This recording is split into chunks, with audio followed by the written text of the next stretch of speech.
kulanti wacan oo wanaagsan daawadayaal kusoo dhawaada wararka caalamka oo aad ka daawanaysaan Hiil Shacab TV. haddii aad nagu cusub tahay subscribe inoo saar gambaleelkana furo si aad u noqoto qofka ugu horeeya ee helaya macluumaadka saxda ah ee sida joogtada ah aan idinku soo gudbino. like saar qaybta commentigana fikirkaaga noogu reeb qodobada maanta oo taariikhdu ay ku beegan tahay 23 Julaay 2020 aad ku daawan doontaan warkayga ayaa waxaa kamid ah mid ka mid ah gudoomiyaasha gobolka Banaadir oo ka badbaaday qarax lagula eegtay gudaha magaalada Muqdisho iyo faahfaahin laga helayo xiriirka u dhaxeeya Itoobiya iyo Masar oo meeshii ugu xumeed gaaray iyo gacan ka hadal uu ku dhow yahay xiriirkaasi in uu isku bedelo. dowladda federaalka Soomaaliya waxa ay qarxisay sir ku aadan in arday ka timid Puntland oo ka badan 500 oo arday ay imtixaanaad ku galeen magaalada caasimadda ah ee Muqdisho. madaxweyne Farmaajo dalab culus ayuu u diray guud ahaanba shacabka Soomaaliyeed kadib gabagabadii shirkii dowladda federaalka Soomaaliya iyo madaxda maamul goboleedyada. iyo waliba waxaan idiin soo gudbinaynaa amiirka Kuwait oo lagula cararay isbitaal ku yaala dalka Mareykanka. haddii aad nagu cusub tahay subscribe saar gambaleelkana furo si aad u noqoto qofka ugu horeeya ee helaya macluumaadka saxda ah ee sida joogtada ah aan idinku soo gudbino.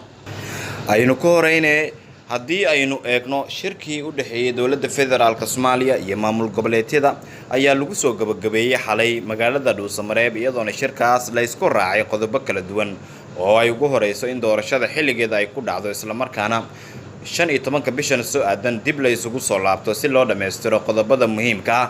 madaxweynaha dowladda federaalka Soomaaliya Madaxweyne Maxamed Cabdullaahi Farmaajo ra'iisul wasaare Khayre iyo madaxda maamul goboleedyada ayaa halkaas khudbado kala duwan ka jeediyay. khudbadahoodana waxaa diiradda ay ku saareen sida ay u arkaan shirkaas iyo waxa natiijo ah ee iminka laga joogo.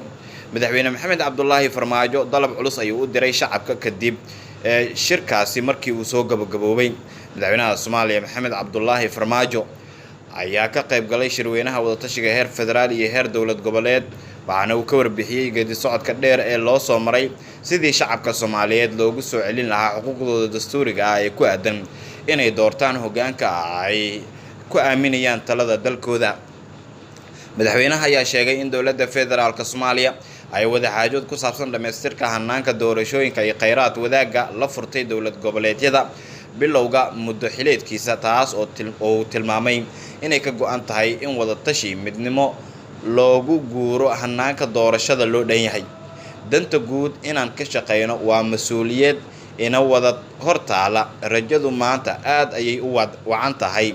shacabka Soomaaliyeed waxaa looga baahan yahay inay ku kalsoonaadaan hor socodka siyaasadeed ee dalkeena ayuu yiri madaxweyne Maxamed Cabdullaahi Farmaajo oo shacabka u iftiiminayay in ay wax doortaan inay tahay xuquuq ka maqneed oo dib loogu soo celinayo. madaxweyne Maxamed Cabdullaahi Farmaajo ayaa sidoo kale waxaa rajo wanaagsan uu ka muujiyay in khilaafkii u dhaxeeyay dowladda federaalka Soomaaliya iyo dowlad goboleedyada gabi ahaanba la soo afjaray. madaxda maamul goboleedyada ayaa sidoo kale soo dhaweeyay madaxweyne Maxamed Cabdullaahi Farmaajo oo ay qaarkood ammaan kala duldhaceen.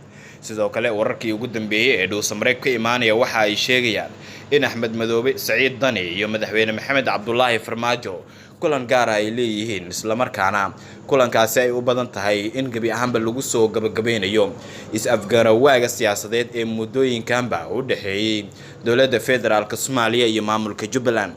wararka ayaa sheegaya in madaxtooyada Galmudug uu ka furmay kulankan isla markaana uu yahay kulan irdaha ay u xiran yihiin.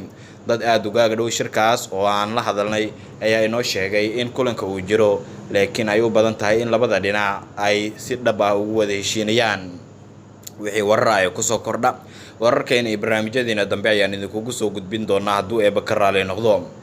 gudoomiye ka tirsan gudoomiyaasha degmooyinka gobolka Banaadir ayaa qarax goordhow waxaa lagula eegtay magaalada Muqdisho iyadoo faahfaahin dheeraad ah laga helayo.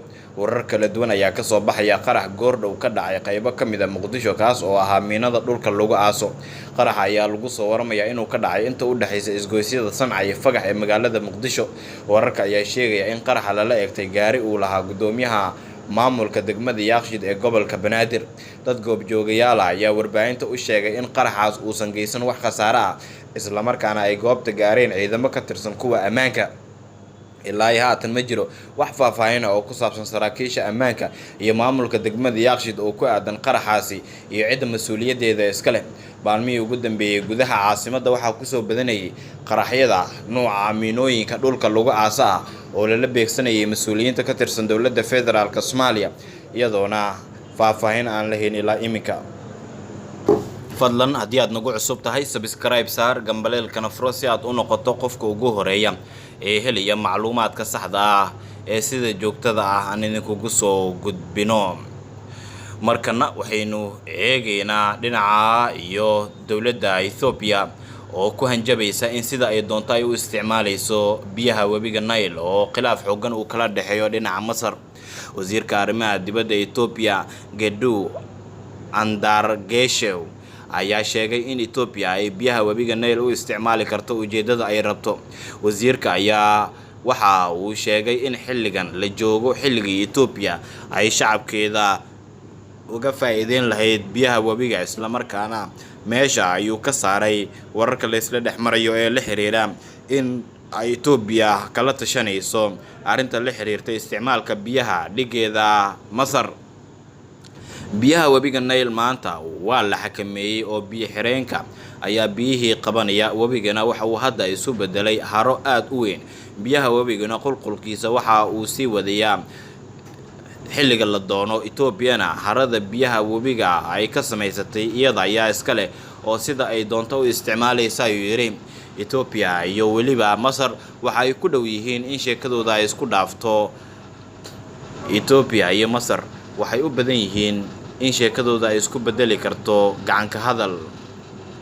wararka khaliijkana haddii aynu eegno dhaxal sugaha Imaaraadka Carabta ayaa waxa uu wajahayaa kiis halis ah oo maxkamadeed. warbaahinta Faransiiska ayaa xaqiijisay in cabasho laga diiwaan geliyay dhaxal sugaha Imaaraadka Carabta iyadoo lagu eedeeyay jirdil dad lagu waayay dagaalka ka socda dalka Yemen. eedaha ka dhanka ah Mohammed bin Zayed waxaa sameeyay xulafada caalamiga ah ee difaaca xuquuqda iyo xorriyadda iyo 6 qof oo u dhashay dalka Yemen kuwaas oo muujiyay in jirdil iyo xadgudub loogu geystay xabsi Imaaraadka maamulo oo ku yaala Yemen. isaga oo adeegsanaya awoodiisa military. bin Zayed waxaa lagu eedeeyay in uu ku lug lahaa jirdil ka dhacay Yemen. maxkamadaha Faransiiska ee la shaqeeya garsoorka caalamiga ayaa leh awood ay dacwad ugu soo oogi karaan ninkan isla markaana ay ku xukumi karaan dambiilayaasha haddii ay joogaan dalka Faransiiska amaba la qaban karo marka ay yimaadaan dalkaasi. waxaana Imaaraadka Carabta uu dul hubanayaa fadeexad ballaaran oo uga imaanaysa dhinaca iyo Yemen dagaalka uu ka wado iyadoona muddooyinkii ugu dambeeyay ay u muuqatay in Imaaraadka uu ka sii gaabsanayay guud ahaanba galaangalka siyaasadeed ee uu ku lahaa xaaladda dagaal ee dalkaasi ka oogan. sidoo kale waxaa horey loogu soo eedeeyay guud ahaanba mas-uuliyiinta Imaaraadka Carabta inay ku lug leeyihiin xadgudubyo ka dhacay dalkaas isla markaana loo baahan yahay in caalamka ay si dhow la socdaan arrintaas maxkamadna loo soo taago guud ahaanba mas-uuliyiinta Imaaraadka Carabta. weli wax war ah kama soo bixin dhaxal sugaha Imaaraadka Carabta oo la xiriira eedeynta culus ee loo soo jeediyay laakiin waa hadalhaynta ugu badan. Kuwaitna waxaa lagu waramayaa in amiirkooda oo 91 jir ah loola cararay cisbitaal ku yaala dalka Mareykanka kadib markii xaalad caafimaad oo halis ah uu wajahay. waxaa wararkii ugu dambeeyay ee ka imaanaya Kuwait ay sheegayaan in amiirka dalkaasi Sheikh Sabah Al Ahmed Al Sabah uu si degdeg ah ugu duulay dalka Mareykanka kadib markii xaalad caafimaad ay la soo daristay isla markaana dhawaan ayaa qaliin lagu sameeyay. wararku waxa ay sheegayaan in warbaahinta dawladda ay warisay in xaalad caafimaad dalka Mareykanka uu aaday amiirka isla markaana faahfaahin dheeraad ah kamaysan bixin nooca qaliin ee dhawaan uu maray iyo xaaladiisa sida ay tahay. dadka dhaliilaha ayaa waxa ay sheegayaan in hogaamiyahaasi uu ahaa muddooyinkanba ku mid xaaladiisa aad ay u liidatay isla markaana rajada ugu badan iminka ay qabaan ay tahay in xaaladiisa ay ka soo rayn doonto laakiin uu ku fashilmay in cisbitaal xitaa isaga uu isku daaweeyo dalkiisa uu ka hirgeliyo taasi oo ay ku tilmaameen mid ceeb ah. hogaamiyaasha Khaliijka iyo Afrika waxaa inta badan lagu dhaleeceeyaa inay yihiin kuwa gorta lacagaha dadweynaha isla markaana dhinaca kale xitaa aan awoodin in goobo iyagu ay isku daaweeyaan dalkooda ay ka hirgeliyaan. waxaana taasi ay sababtaa in gabi ahaanba markii xaalad ay la soo daristo caafimaad iyaga iyo qoysaskooda ay u cararaan wadamada reer galbeedka taasi oo dad badan ay ku tilmaameen tallaabo aan wanaagsaneyn. fadlan haddii aad nagu cusub tahay subscribe saar gambaleelkana furo si aad u noqoto qofka ugu horeeya ee helaya macluumaadka saxda ah ee sida joogtada ah aan idinkugu soo gudbino. Hiil Shacab TV waxa uu ku tirsan yahay waa taageeradaada.